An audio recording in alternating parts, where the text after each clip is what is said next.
segundo bloque de MBD Noticias. Vamos a hablar de este paro de 48 horas de la Federación Nacional de Profesores de Enseñanza Secundaria, y para eso vamos a estar recibiendo a Camila Menchaca, que es presidenta de ADES Montevideo y también integra la directiva de FENAPES. Gracias por estar estos minutos acá. Gracias por el espacio, como siempre. Por favor, nosotros te invito a ver, porque también es una jornada de ocupaciones entre hoy y mañana de algunos centros educativos. Con este tema está nuestra compañera Juliana Perdomo. Juliana, bienvenida, muy buenos días.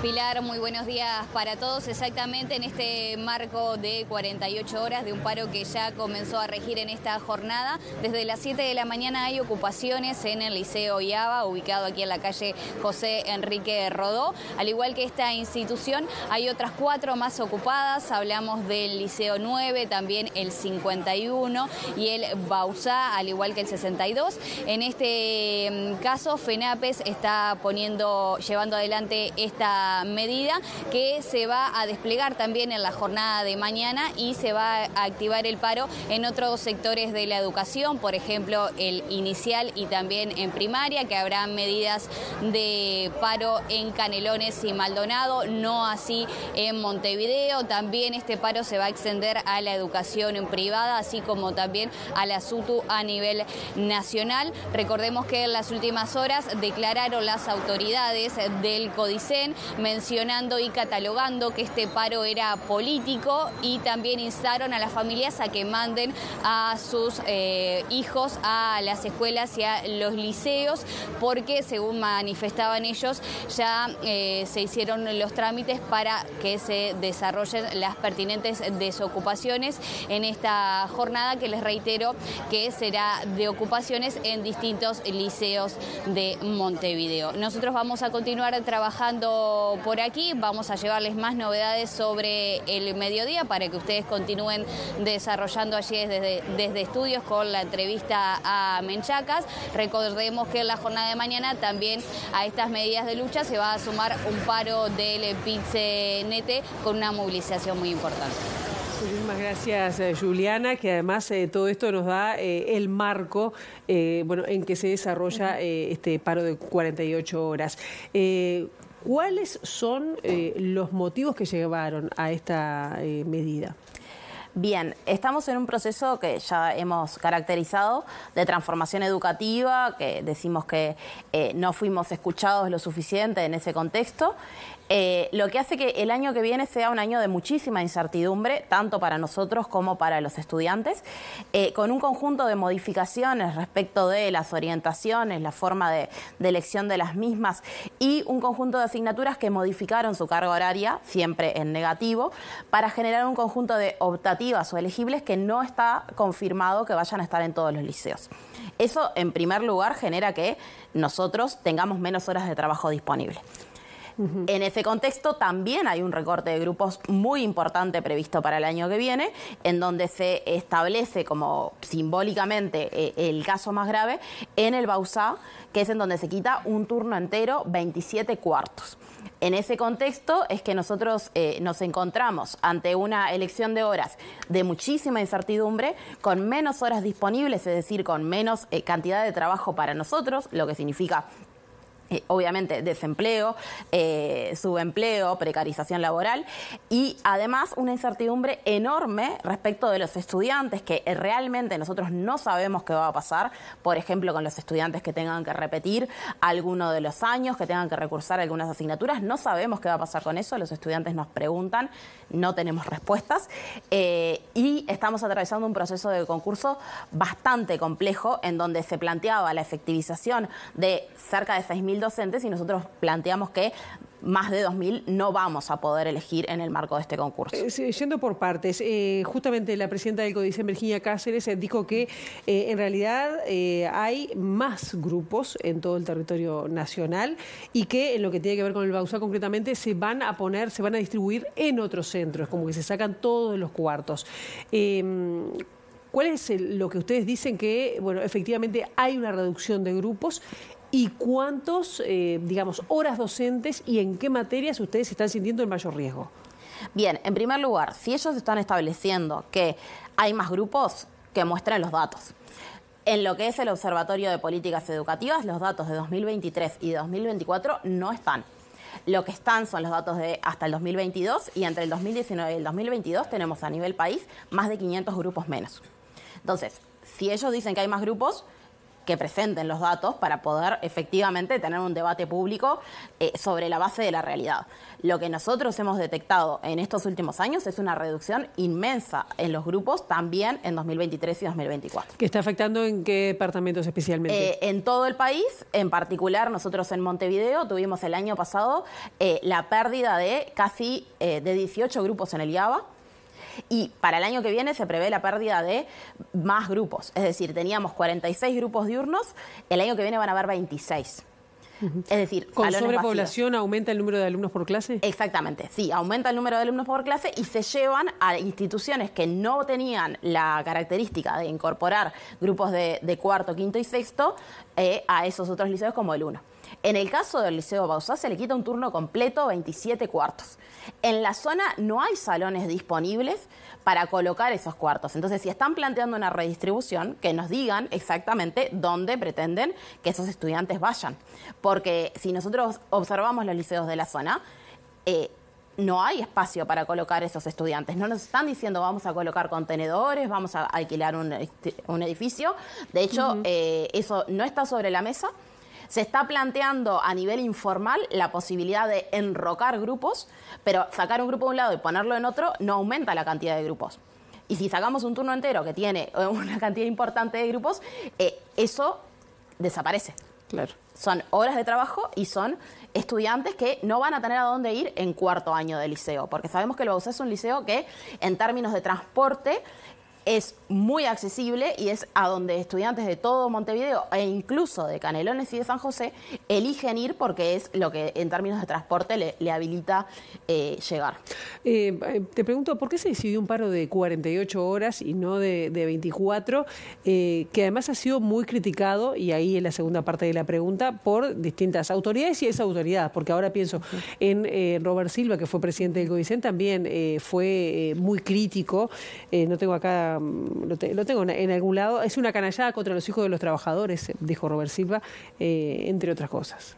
Bien, en primer lugar, es un paro político porque las autoridades están desarrollando una política educativa de recorte. Ese recorte a nosotros hoy nos implica incertidumbre laboral, implica que los estudiantes no saben dónde van a ir a estudiar y que los estudiantes no saben qué van a estudiar el año que viene. En ese contexto, nosotros no tenemos canales reales abiertos de negociación. Es decir, no nos entregan la información que nosotros estamos solicitando, ni a nosotros ni a la sociedad en general, porque lo que te decía, los datos no están publicados. No se generan las instancias donde efectivamente poder acordar algunas cosas. Yo personalmente solicité en el marco de una bipartita la información respecto del Bauzá.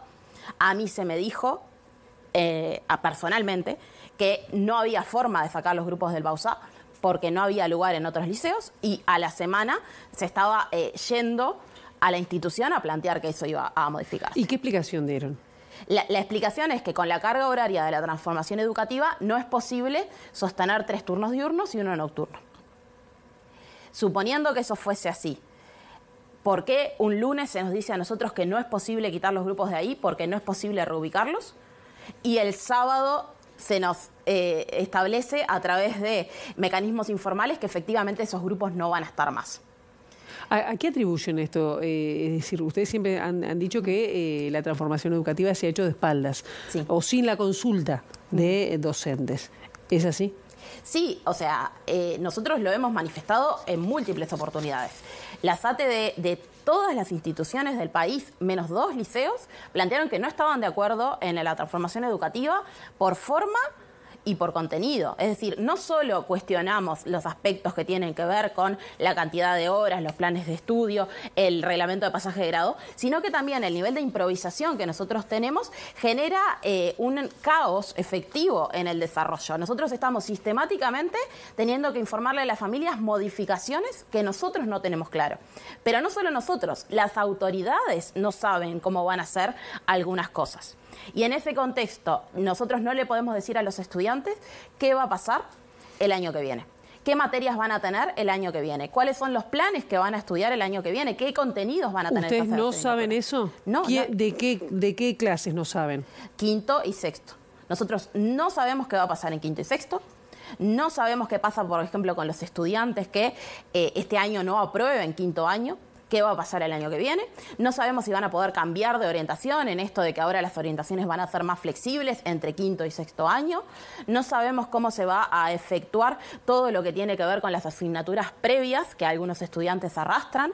No sabemos en esas materias optativas que generan, que parece que los estudiantes podrán o no optar por ellas, cuáles se van a abrir en qué liceos. Entonces, el estudiante no sabe si el año que viene va a tener la opción de hacer emprendedurismo o va a tener la opción de hacer cultura y patrimonio o salud y recreación. Claro. Camila, yo te quería preguntar, porque estamos en un momento de contexto de campaña electoral, ¿ustedes cómo se plantean o cómo se plantan frente a las distintas candidaturas a la presidencia? ¿Han tenido contacto con todas? ¿Tienen receptividad? ¿Han tenido receptividad a alguno de los planteos o no? Sí, nosotros hicimos un evento muy importante hace un par de semanas en donde, firmado por 17 organizaciones, sindicatos de la educación todos, gremios estudiantiles, presentamos un conjunto de bases programáticas de la CEFEU, de la Coordinación de Sindicatos de la Educación, en donde se plantea un piso de cosas que entendemos que deben desarrollarse para los próximos años, que van desde el presupuesto educativo hasta la necesaria consulta con los docentes, con los estudiantes, pero también con el conjunto de la ciudadanía respecto de el futuro de la educación. En ese contexto, hubo varios partidos políticos que decidieron no enviar delegados o delegadas a ese espacio a escuchar y poder comprender y responder finalmente a las distintas propuestas que se hacen a nivel de nuestros sindicatos. Y hemos tenido un conjunto de partidos que expresamente se han manifestado en contra de nuestros planteos, como puede ser el candidato a vicepresidente Robert Silva, y otros que sí han tenido algún conjunto de reuniones o de intercambio con nosotros, que algunos planteos coinciden y otros no tanto, como podrían ser desde lo que es el Frente Amplio, el Frente de Trabajadores y la Unidad Popular, etcétera, que sí han tenido otro tipo de receptividad.